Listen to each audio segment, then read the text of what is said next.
அனைவருக்கும் வணக்கம். இன்னைக்கு நம்மளுடைய டிஎன்இபி சார்பாக இதில் உள்ள சிறு குறு தொழில் நிறுவனங்கள், அதாவது வெண்டர்ஸ், இதுக்கப்புறம் யார் யாரெல்லாம் இன்வெஸ்டர்ஸ் இருக்காங்க அவங்களோட இன்னைக்கு ஒரு மீட்டிங் அரேஞ்ச் பண்ணிருக்கோம். ஏற்கனவே இவங்கெல்லாம் பலர் பல மாநிலங்களில் தொழில் நிறுவனத்துக்கு இதே போன்ற தொழில்கள் செஞ்சுருக்காங்க. அதாவது எலக்ட்ரிசிட்டி போர்ட் ஜென்ரேஷன்ஸ், அப்புறம் சோலார் பவர்ல, அப்புறம் விண்ட் பவர், இது எல்லாத்துலயும். அது இல்லாமல் இந்த சப்ஸ்டேஷன்ஸ், இந்த எரெக்ஷன்ஸ் எல்லாம் இருக்காங்க. ஸோ இந்த வெண்டர்ஸ் எல்லாம் கூப்பிட்டு வச்சு இன்னைக்கு அவங்களோட மீட்டிங் வச்சோம். அவங்களுடைய குறைகளை கேட்டு, ஏன்னா அவங்களுக்கு என்ன மாதிரியான குறைகள் இருக்கு, என்ன மாதிரியான பிரச்சனைகள் இருக்கு, ஏன்னா இனி வர்ற காலங்களில் நம்மளோட டிஎன்விபியில் அவங்களுடைய பங்களிப்புகள், அதாவது பவர் ஜென்ரேஷன்ஸ்ல நாங்கள் சொல்றது பவர் ஜென்ரேஷன்ஸ் மட்டும்தான் நம்ம தனியாருடைய பங்களிப்புல அவங்க வாங்கிட்டு இருக்கோம். ஸோ பவர் ஜென்ரேஷன்ஸ்ல அவங்களுடைய பங்களிப்புகள் நிறைய இருக்கணும். ஸோ அதற்கு அவங்களுக்கு நிறைய டிரான்ஸ்பரண்டா நம்ம அவங்களுடைய அப்ளிகேஷன் ப்ராசஸ்ல இருக்கட்டும் எல்லாத்தையும் டிரான்ஸ்பரன்சி வேணும்னு சொல்லி நம்ம போனாலுமே சொல்லியிருந்தோம். அதுதான் முதல்வருடைய கொள்கையும். எங்கேயுமே லஞ்ச லாவணியம் இருக்கக்கூடாது, எந்தவித குறுக்கீடும் இருக்கக்கூடாது. அது வர்ற தொழில் நிறுவனங்களுக்கு அவங்களுக்கு தேவையான வசதிகள் செஞ்சு கொடுக்க வேண்டிய கட்டாயத்தில் இன்னைக்கு அவங்களோட ஒரு மீட்டிங் வச்சு அவங்க எல்லாரோட கலந்து ஆலோசித்து அவங்களுடைய குறைகளை கேட்டறிந்தோம். அதுல நிறைய சஜஷன்ஸும் சொல்லியிருக்காங்க. அதெல்லாம் கேட்டறிந்து கண்டிப்பாக அதை நிவர்த்தி செய்து அவங்களுக்கு சுலபமாக்கும் வழிமுறையில் ஆராய்ந்து கண்டிப்பா அவங்களுக்கு திரும்ப வரும் அழைப்போம்னு சொல்லியிருக்கோம். ஸோ இது ஆன்கோயிங் ப்ராசஸ் தான். அடிக்கடி இந்த மாதிரியான மீட்டிங் நடக்கும். ஏன்னா நிறைய குறைகள் கடந்த சில ஆண்டுகளாக முன்னாடி இந்த அரசுகள் மூலியமாக அவங்க எல்லாம் நிறைய பிரச்சனைகளை பேஸ் பண்ணிருந்தாங்க. நீங்களும் இருந்திருப்பீங்க, அவங்க எல்லாம் சொல்லியிருப்பாங்க என்னென்ன பிரச்சனைகளை பேஸ் பண்ணாங்க, எந்தெந்த வழிகள்லாம் அவர்கள் தொழில் செய்ய முடியாத ஒரு சூழ்நிலை உருவாக்கப்பட்டது. ஸோ அது மாதிரியான சூழ்நிலை இனிமேல் இருக்காது. கண்டிப்பாக டிஎன்ஏபி என்னைக்கும் மக்களுக்கான ஒரு நிறுவனமாக, சிறு குறு தொழில் நிறுவனங்கள் யார் யாரெல்லாம் அதை நம்பி லட்சக்கணக்கான தொழிலாளர் இருக்காங்க அவங்களுக்கான ஒரு நிறுவனமாக மாறும் என்பதில் எந்த மாற்று கருத்தும் இல்லை. அதற்காக தான் இந்த மீட்டிங் வச்சு முடிச்சோம். கண்டிப்பா வர்ற காலங்களில் இதெல்லாம் சரி செய்து நிறைய பேர் பவர் ஜெனரேஷன்ஸ்ல, அது ரெனியூவபிள் எனர்ஜியில பார்ட்டிசிபேட் பண்ணணும். அதன் மூலமாக நமக்கு தேவையான மின்சாரத்தை இனி வர்ற காலங்களில் நம்ம பெற முடியுன்ற நம்பிக்கையில் இந்த மீட்டிங் வச்சுக்கோம். கருத்து ஒரே நிறுவனம் நிறைய டெண்டர்ஸ் தெரியுமா, அதன் மீது நடவடிக்கை எடுக்கக்கூடிய சூழல் இல்ல. கண்டிப்பா அதற்கான காரணங்கள்லாம் தான் எந்தெந்த நிறுவனங்கள், அதாவது அவங்க சொல்லது என்னன்னா, ஒரு சில நிறுவனங்களுக்காக ஃபேவர் பண்றதுக்காக நிறைய டெண்டர்கள் விதிமுறைகள் நடந்திருக்கு. ஒரு சில நிறுவனங்களுக்காக டெண்டர் கொடுக்கறதுக்காக, அவங்களுக்கு கொடுக்கறதுக்காக நிறைய கான்ட்ராக்ட்கள் விதிமீறல் பண்ணி கொடுத்திருக்காங்க.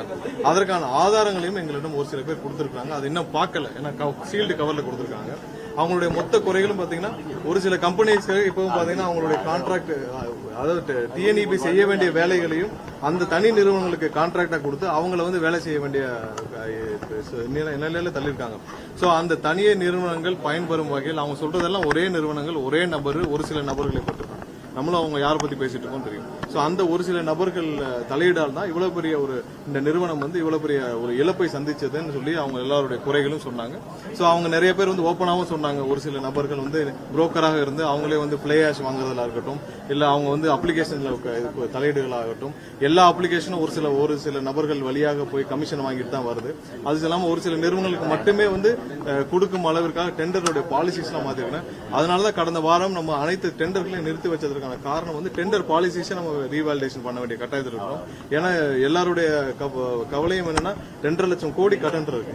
இந்த 2.5 லட்சம் கோடி கடனை தாண்டி இந்த நிறுவனத்தை மீட்டெடுக்க வேண்டிய சூழ்நிலையில் இருக்கும். சோ இதெல்லாம் சரி செய்ய வேண்டிய கட்டாயத்தில் இருக்கும்போது இதெல்லாம் சேர்த்து செய்ய வேண்டும். அதனாலதான் இன்னைக்கு அவங்களுடைய குறைகளும் கேட்டிருந்தோம். கண்டிப்பா எங்கெங்கெல்லாம் முறைகேடுகள், தவறுகள் இருக்குதோ அதற்கான நம்ம என்ன சட்டப்பூர்வ நடவடிக்கை அது கண்டிப்பாக இல்ல. அந்த க்ளோஸ்டு கவர்ல கொடுத்திருக்காங்க. அதை கம்ப்ளீட்டா ஆராய்ஞ்சு நம்மளுடைய சட்டப்பூர்வமா என்ன நடவடிக்கை அதுக்கான பரிந்துரைகளை கண்டிப்பா டிஎன்இபி ரொம்ப கடுமையா இருக்கு, மக்களுக்கு கடுமையா பாதிக்கப்படுறாங்க. நீங்க ஒரு சில இடங்களுக்கு சென்னையில பெரும்பாலான இடங்களை நம்ம பாக்குறோம். கடந்த 4 நாட்களாக நம்மளுடைய டிஎன்இபியில் இருக்க சி லெவல் எல்லாருமே ஒவ்வொரு இடத்துலயும் இரவு முழுவதும் ரோந்து பணிகள் செஞ்சு அந்த எங்க ப்ராப்ளம் வருதோ அதெல்லாம் ரெக்டிஃபை பண்ணிட்டு வராங்க. 7 வாகனங்கள்ல ரோந்து வாகனங்கள் உருவாக்கி அவங்க எல்லாம் எங்கெங்கெல்லாம் பிரச்சனை வருதோ உடனே போய் ரெக்டிஃபை பண்ணிருக்காங்க. கடந்த வாரமே பார்த்திருப்பீங்க, நம்ம சேர்மன் உட்பட அனைவரும் சேர்ந்து இரவு முழுவதும் பணியெல்லாம் இருந்திருக்காங்க.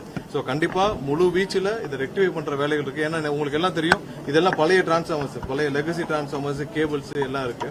அதை ரீப்ளேஸ் பண்ற பணியில எதுவுமே நடக்கல. இருக்கிற நிறுவனங்கள்ல எவ்வளவு தூரம் கான்ட்ராக்டை கொடுக்க முடியும், எவ்வளவு தூரம் இந்த ஃபண்டை மிஸ்யூஸ் பண்ண முடியுமோ அதான் நடந்திருக்கு. இப்பதான் அதை மீட்டெடுக்கும் முயற்சிகள் ஒர்க் பண்ணிட்டு இருக்கோம். கண்டிப்பா கடந்த 4 நாட்கள்ல எங்கெல்லாம் நீங்க மின்சாரம் தட்டுப்பாடு அதெல்லாம் குறைஞ்சிட்டே வந்திருக்கும். நேற்றுலாம் ரொம்ப ஒரு சில இடங்கள்ல தான் அந்த இஷ்யூ சொன்னாங்க. இன்னும் ஒரு சில இடங்கள்ல பாத்தீங்கன்னா இப்ப மதுரையில ஒரு இடத்துல ரிப்போர்ட் ஆச்சு என்னன்னா யாரோ வேண்டுமென்றே வந்து டிரான்ஸ்ஃபார்மர் ஓபன் பண்ணி வச்சிருந்தாங்கன்னு சொல்லிட்டு அங்க இருக்க EBல இருந்து கம்ப்ளைண்ட் பண்ணிருந்தாங்க. அதெல்லாம் வந்து போலீஸ் கம்ப்ளைண்ட் கொடுக்க சொல்லிருக்கோம். இன்னைக்கே வந்து எங்கெங்கெல்லாம் வந்து வேண்டுமென்றே டிரான்ஸ்ஃபார்மரை வந்து ஆஃப் பண்ணி இல்ல டிரான்ஸ்ஃபார்மர் ஓபன் பண்ணி வச்சு வேண்டுமென்றே வந்து ஒரு சில நபர்கள் வந்து மின்தடை ஏற்படுத்துறாங்களோ அங்கெல்லாம் மதுரையில இன்னைக்கு காலையில ஒரு சில இடத்துல ரிப்போர்ட் பண்ணாங்க. EB அபிஷியல்ஸ் அங்க இருக்கிற AE எல்லாம் ரிப்போர்ட் பண்ணாங்க. அவங்க வந்து போலீஸ் கம்ப்ளைண்ட் கொடுங்கன்னு சொல்லியிருக்கோம். கண்டிப்பா எங்கெங்கெல்லாம் வந்து தனி நபர்கள் யாரேலும் வந்து அரசுக்கு அவப்பெயர் ஏற்படுத்தணும்னு சொல்லி இந்த மாதிரி ஈடுபடுறாங்களோ அவங்க மேல எல்லாம் போலீஸ் கம்ப்ளைண்ட் அந்த இடத்துல கொடுக்க சொல்லியிருக்கோம். பெண்கள் பாதுகாப்பு குறித்து முதல்வர் வந்து அதிகாரிகளோட ஆலோசனை செஞ்சிருக்காரு. வேற என்ன நடவடிக்கை எடுக்கிறதா இருக்கீங்க? பெண்கள் பாதுகாப்பு குற்றச்சாட்டை வச்சிருக்காரு. பெண்களுக்கான பாதுகாப்பை உறுதி செய்வதற்கான அனைத்து வழிமுறைகளும் கண்டிப்பாக எடுக்கப்படும். ஏன்னா எங்கெங்கெல்லாம் நடவடிக்கை எடுக்கும் எடுத்துட்டு இருக்கோம். கோயம்புத்தூர் இஷ்யூல கண்டிப்பாக முதல்வர் வந்து இந்த விசாரணையை துரிதமாக முடிக்க வேண்டும் என்று அனைத்து அதிகாரிகளும் உத்தரவிட்டார். சட்டத்துறையிலும் சரி இது எவ்வளவு சீக்கிரம் இந்த விசாரணையை முடித்து அந்த குற்றவாளிகள் தண்டனை பெற்றுக் கொடுக்க வேண்டும்.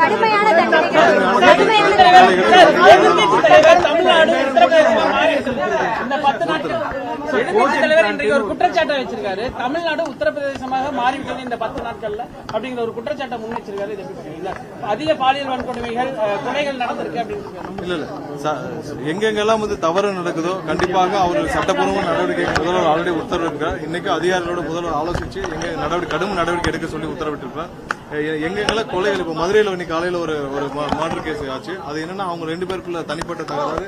அந்த யார் குற்றவாளிகளோ அவர்களை 3 மணி நேரத்துக்குள்ள கைது செய்யப்பட்டிருந்தார். மதுரையில மீனாட்சி அம்மன் கோயில் பக்கத்துல ஒரு கொலை சம்பவம் இரவல் நடந்தது. அதற்கு ஒரு 3 மணி நேரத்துக்குள்ள அந்த குற்றவாளி கைது செய்யப்பட்டாங்க. எல்லா இடத்திலும் கண்டிப்பாக இப்ப குட்கா மது போதைகளுக்கு எதிராக தமிழகம் முழுவதும் பெரிய அளவுல ரைடு போயிட்டு இருக்கு. எங்கெங்கெல்லாம் வந்து சட்டத்துக்கு புறம்பாக குட்கா எல்லாம் வித்துட்டு இருக்காங்களோ அங்கெல்லாம் வந்து பெரிய அளவு நடவடிக்கை எடுக்கப்பட்டு வருது. கண்டிப்பாக அரசு பொறுப்பேற்று 2 வாரம் தான் இருக்கு. முழு வீச்சில் முதல்வர் அனைவருக்கும் உத்தரவுகளை பிறப்பித்துள்ளார். நாங்களும் அதற்கான வேலைகளை ஆல்ரெடி தொடங்கிவிட்டோம். இப்ப 1 வாரம் தான் ஆச்சு. இப்ப TNEB பொறுப்பேற்று 1 வாரம் தான் ஆச்சு. 1 வாரத்துக்குள்ள என்ன செய்ய முடியுமோ முழு வீச்சு செய்து கொண்டிருக்கிறோம். கண்டிப்பா அதற்கான பலன்களை சீரமைப்புகளை நீங்க எல்லாம் விரைவில் இல்ல சோலார் மின் திட்டத்தை ஊக்குவிக்குவதற்காக தான் அதுல வந்து முழுமையான டிரான்ஸ்பரன்சி கொண்டு வரப்படும். எங்கெங்கெல்லாம் தவறு நடந்திருக்கும் அதை சரி செய்யறதுக்கான நடவடிக்கை எடுக்கப்பட்டிருக்கு. கண்டிப்பா அது தொடரும். முழுமையான டிரான்ஸ்பரன்சியில வர்ற அப்ளிகேஷன்ஸ்க்கு அவங்களுக்கு தேவையான அனைத்து உதவிகளும் இன்வெஸ்டர்ஸ்க்கு தேவையான அனைத்து விதமும் சுலபமாக்கப்பட்டு அவங்க இன்வெஸ்ட் பண்றதுக்கான வேலைகளை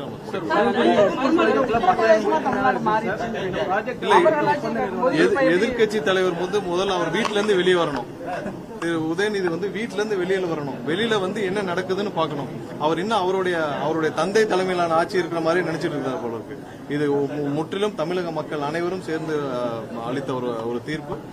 என்னென்ன மக்களுக்கான பணிகள் செய்யணுமோ அதை 100% செஞ்சுட்டு வராங்க. முதல்ல அவர் வீட்டுல இருந்து வெளியில வந்து வெளி உலகத்துல என்ன நடக்குதுன்னு பாக்க சொல்லுங்க. வீட்டுல இருந்தே வந்து முன்னாடி இருக்க மாதிரி யார்கிட்டயும் ரிப்போர்ட் வாங்கி பேசிட்டு இருக்காரு.